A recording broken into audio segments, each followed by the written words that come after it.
How are y'all? Good. First of all, thought our guys played extremely hard. Played with great effort. Did a lot of really good things within the game. Got things obviously we got to clean up. We hurt ourselves with some critical errors, but the amount of effort that they're playing with, how relentless they're running around. Really proud of that part of it. Want to thank our fans for coming out for homecoming. Had a great crowd. They were really behind the guys. I thought they did a great job of being involved in the game, so we really appreciate that part of it. Obviously, this week got a really tough opponent. Georgia Tech's playing really well right now, balanced in what they're doing, playing really sound defensively, giving you a lot of different looks. You look at them offensively. Haynes has been there, seems like forever now, playing extremely well. Recruited him out of high school. Just remember him, known his dad for a long time. So they got a good football team. They're playing well right now. They've had a bye, so obviously they're going to be fresh. And so it'll be a great test for us, but we're looking forward to going on the road and getting up our opportunities to step on the field and go to work. Questions for Coach? Andy?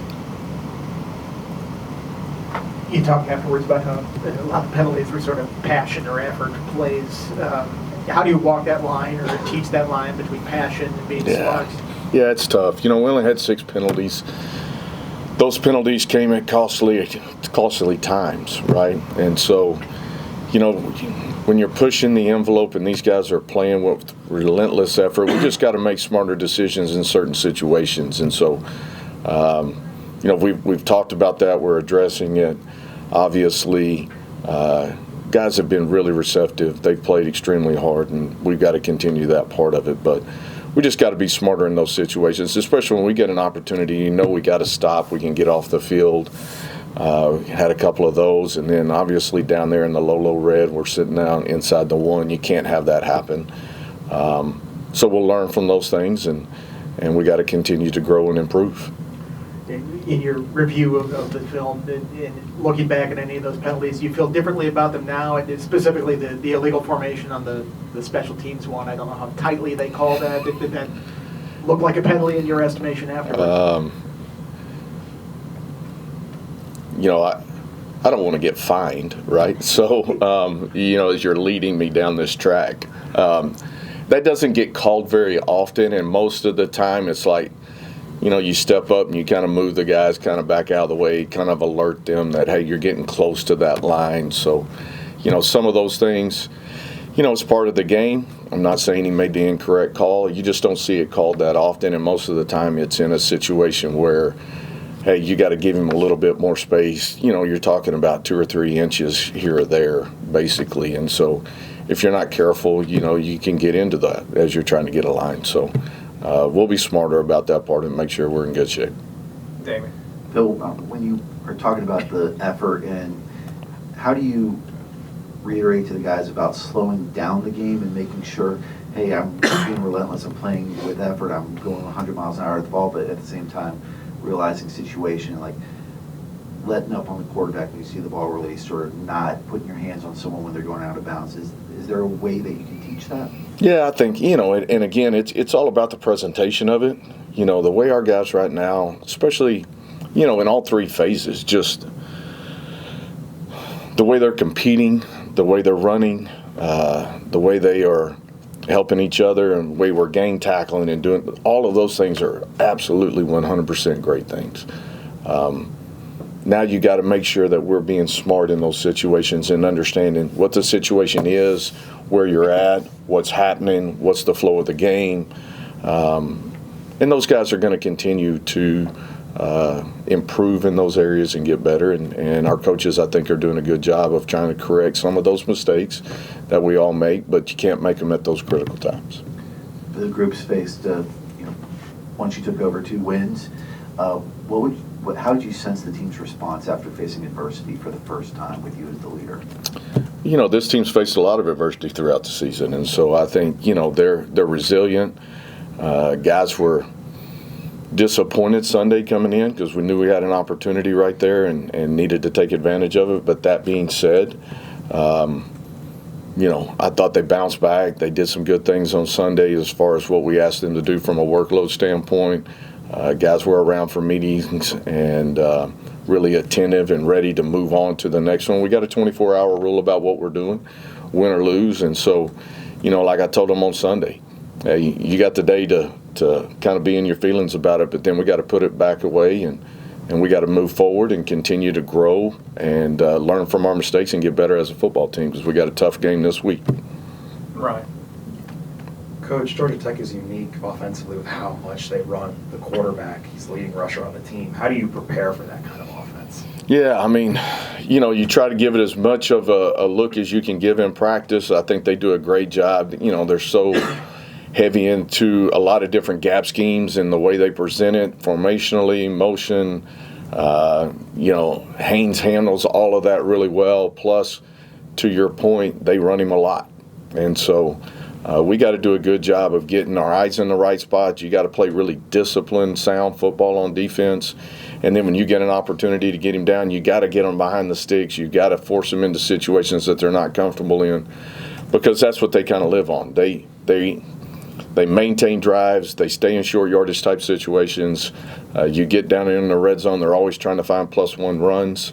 And so we've got to do a good job of being really, really sound and technical defensively, and then don't let them get out of your reach when it comes from a tackle standpoint. Terrian looked like he had a wrap on his shoulder, didn't play much, if at all, down the stretch. How's he doing right now? Yeah, just like always. We'll learn more today when we get on the practice field with him.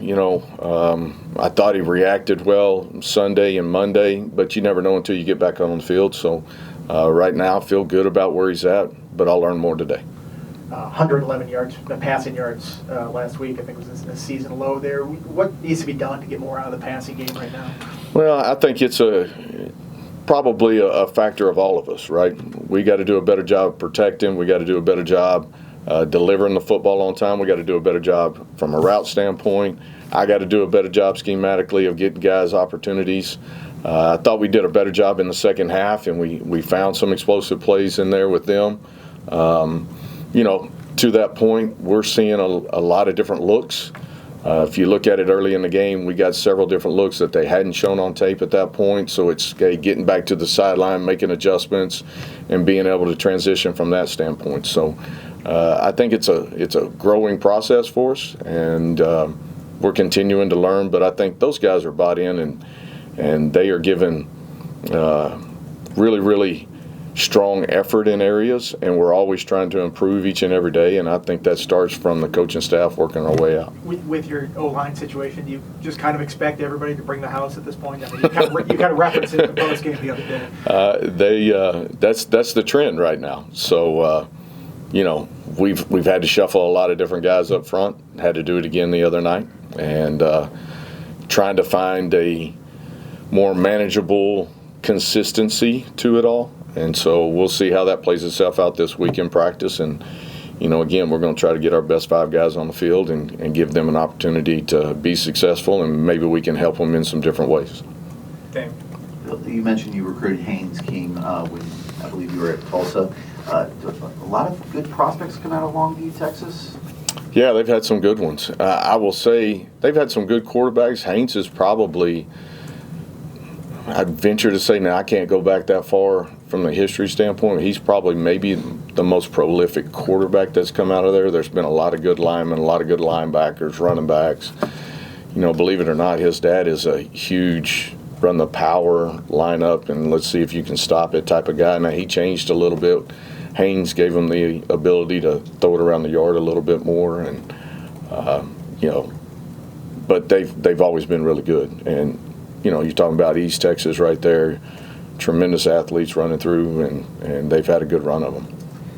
Have you stayed in touch with the family since you said you? No. I haven't been back through there and recruiting in a while.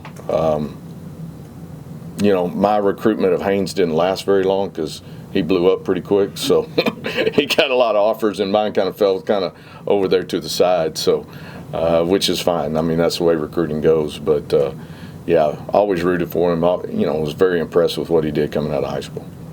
You have one freshman, JoJo Krim, who's reached the 4-game mark so far. Have you had talks with him and some of these other freshmen saying, we're probably not going to redshirt you this year because we need you and you guys are playing well?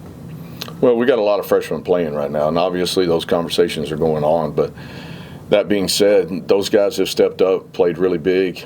You look at the amount of freshmen that we are playing right now, and those guys have contributed in a really positive way for us, and we've got to continue that trend. So, from a depth standpoint, they all know where we're at, and those guys are taking advantage of the opportunity to step on the field and really show people what they can do. And they've been a great benefit for us as a football team, and those guys are playing extremely well. Other questions for Coach? Andy? Do you feel like with the way Noah Chambers is playing, that he's going to continue to see more and more snaps there? Yeah, I mean, I think Noah had 40-something snaps the other day. He's played extremely well. With our depth and everything else, I think it plays into that way. But that being said, every time he steps on the field, he's learning, he's growing, he's playing with a lot of confidence. Is he making some mistakes? Yeah, probably. But that being said, the effort and the attitude that he's playing with and the amount that he's learning right now is far and exceeds any of the other parts of it. So he's played extremely well. You mentioned after the NC State game, sort of his motor, his effort, like full speed ahead all the time. What other parts of his game impress you? Talking about Noah's? Yeah. Yeah, I mean, again, I think he's just been a sponge so far. Like, he is growing and learning every day, and you just see him taking great strides in his improvement, just learning how to play the position at this level, right? He's got all the tenacity that you want. He flies around, throws his body around, makes tackles in space. He does all of those things pretty naturally. Now it's, to your point, how do you play within the structure of the defense and still continue to generate the things that make you who you are? And I think that's what he's learning right now. Tim. In the same breath, Sheldon Robinson's played the last 3 games, has played some meaningful snaps at safety. As a true freshman, it seems like safety is one of the tougher spots to play. What have you seen how he's been able to pick it up and be able to play some significant snaps, especially in the fourth quarter? Yeah, I think he kind of falls into that same line with Noah. I mean, he's learning each and every time he steps on the field. He has played a lot of significant snaps for us and will continue to do that. And it has played extremely well. And so when you get back there in the back end, you got to be a little bit more careful. You can get exposed a little bit more, but he's been really disciplined. He's had his eyes in the right spot. He's come downhill and made really good tackles, done a good job into coverage. So he's growing each and every day. You mentioned Saturday, Tomas Remax started at 4 of the 5 offensive line spots. Mm-hmm. You ever had an offensive lineman do that in one season, much less half a season? And what has his versatility meant to your group through 6 weeks? Yeah, I mean, you can't put a number on what he's done, and just the unselfishness. You're thinking about an older guy that's played a lot of games, and to be able to move around and do the things that we're asking him to do and never question it. He wants to do what's best for the team. However I can help. He's been a great leader for us. Tomas is not a guy that does a lot of talking on the side. He just comes to work every day, puts his hard hat on, punches the clock, and gets back after it. So I've got a lot of tremendous respect for him and what he's done. As far as your first part of that question, I don't know that I've ever had anybody, especially at this point in the season, play as many different spots throughout as Tomas has. So he's pretty rare in that spot. Last one, Andy.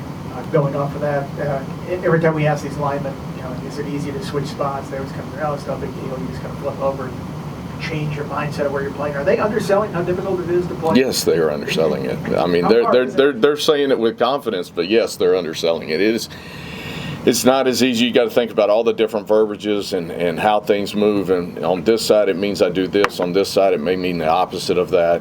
And then just in your stance and the way you set, and when you're working inside footwork, outside footwork, hand placement, what hand's shooting, all of those things, it's much more difficult to do than what they're saying. So, I give them credit for saying, it's no big deal. But if we're being real honest, they've adjusted well. We've asked them to do that. We try to do a lot of that in the spring, just moving guys around with the mindset of, just trying to make sure that you can build depth, and the spring's a good time to kind of, exercise some of that. But for Tomas, he's done unbelievable at being able to move around and be that guy, but it's not as easy as they make it sound. Thanks, Coach. All right. Thank y'all. Y'all have a good week.